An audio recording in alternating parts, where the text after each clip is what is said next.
for step 11, the front uprights. Well, these are pretty involved front uprights, I have to say.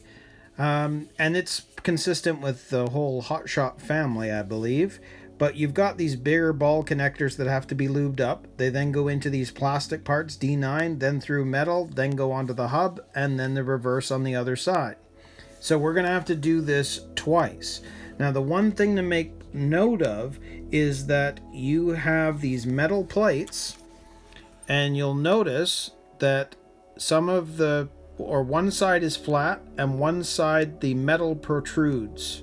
So whichever way you put it, up or down, okay? But the other thing to make notice of are these pieces. These D9s are not just plastic pieces. They're in fact one directional. So you see how that has some raised little plastic bumps? Well, the ball connector will fit only one way into these in order to fit into the rest of this. But I will show you what I mean by that. But just be careful of the placement of these plastic parts and the placement of the metal parts. So I'll set this up and let's start working on one.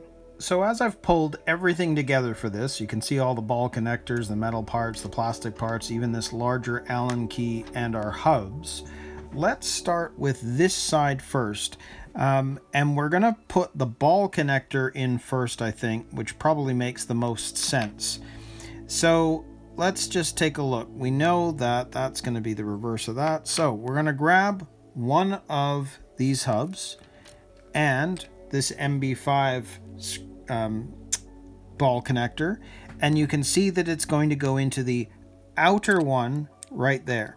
So again, I'm going to grab my box wrench and we're going to stick that into there. So I just want to make sure that that's going in level.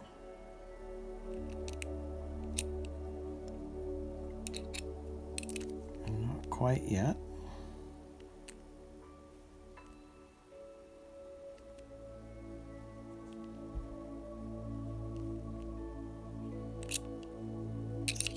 Yes, I think so. Yep. Okay, so let's screw this all the way in.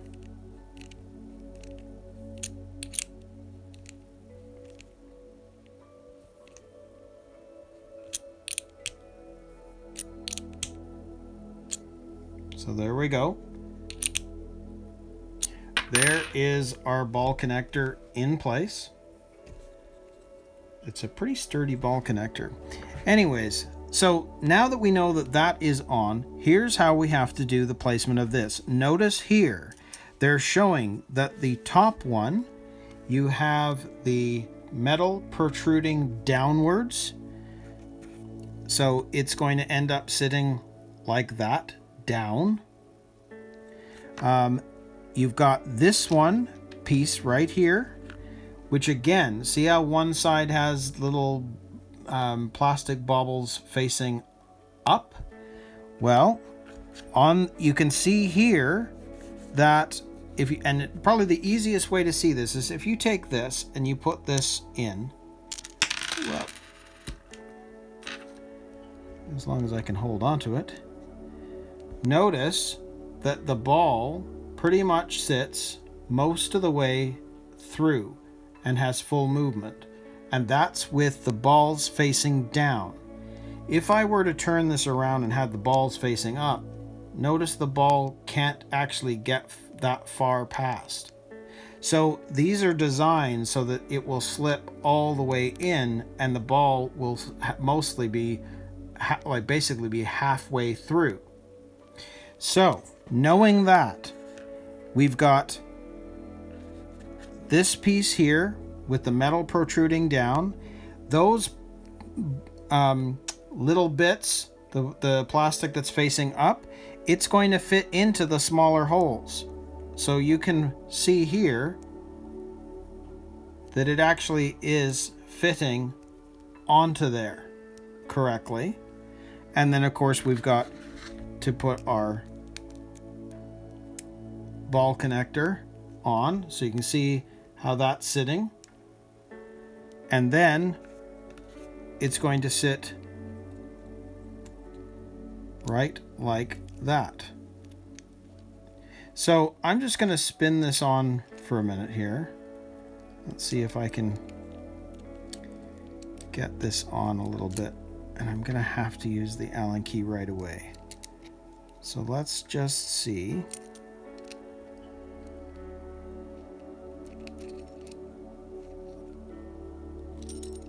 There we go. So again, I'm trying to make sure that this is level, which it is.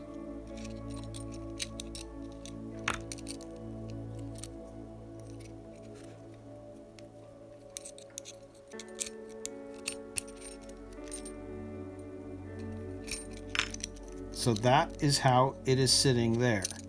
So you can see that the metal's protruding downwards, the little balls, the ball pieces that were on the plastic part are facing down, and then you've got the ball connector that is locking into place.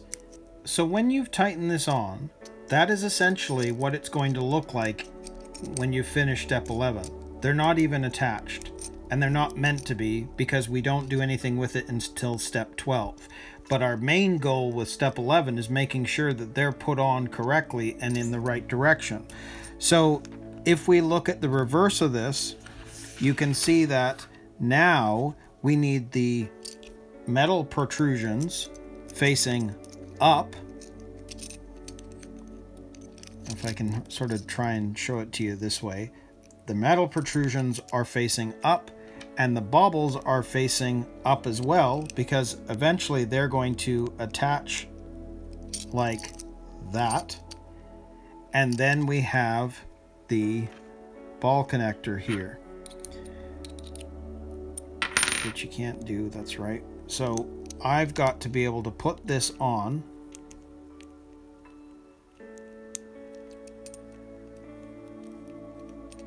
using the Allen key, but that actually went on pretty good without. That helped anyway. So now we'll tighten this up. And again, don't over tighten this, just let it go to the end. Once it's at the end, stop. Let's see that. Yep. So ultimately, this is what it's going to look like. It's just going to be flopping around, but that's okay. That means we're ready for step 12 at that point. So just note again the direction. So you can see with this, the top one here, the metal protrusions are facing down. At the bottom, the protrusions are facing up. And that's the same for both the plastic pieces too. So that ends up being one of them, and they're just kind of dangling around. So again, we're going to do the same thing with this, only now, if we look at how this is supposed to go, we've got to do the reverse of that.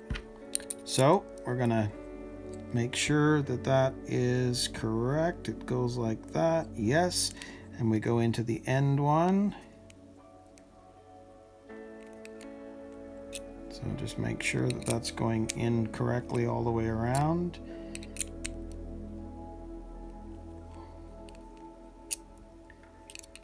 Yes. So we'll screw this all the way in.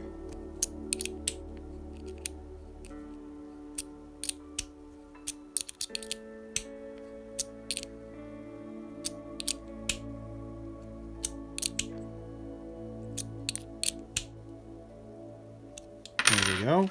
So you can see if that was sitting side by side, the ball connectors are facing backwards and down. So same thing again. We've got to make sure that the metal parts are protruding down.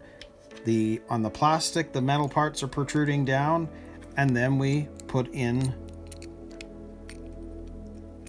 this ball connector, which you can actually spin in a bit and pretty much get it most of the way before you need to screw this in. So let's make sure that it's in there okay.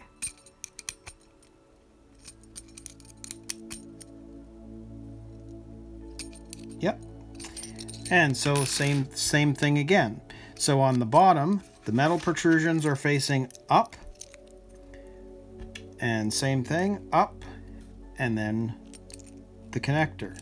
So I can turn that in mostly by hand, but we're going to need to use the Allen key to finish it off.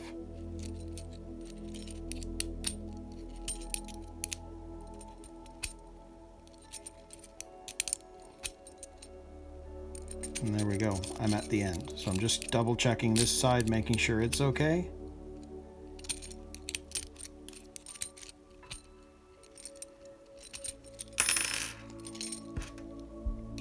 Which it is. So there we go. So there's the other side. So when you have finished step 11, it essentially is going to look like this. Just a bunch of metal and plastic dangling bits ready to go for installation in step 12. So there is step 11 complete. So now we're going to move on to step 12 and build the front suspension, and we're going to attach those hubs to both the top and the bottom of those suspension arms.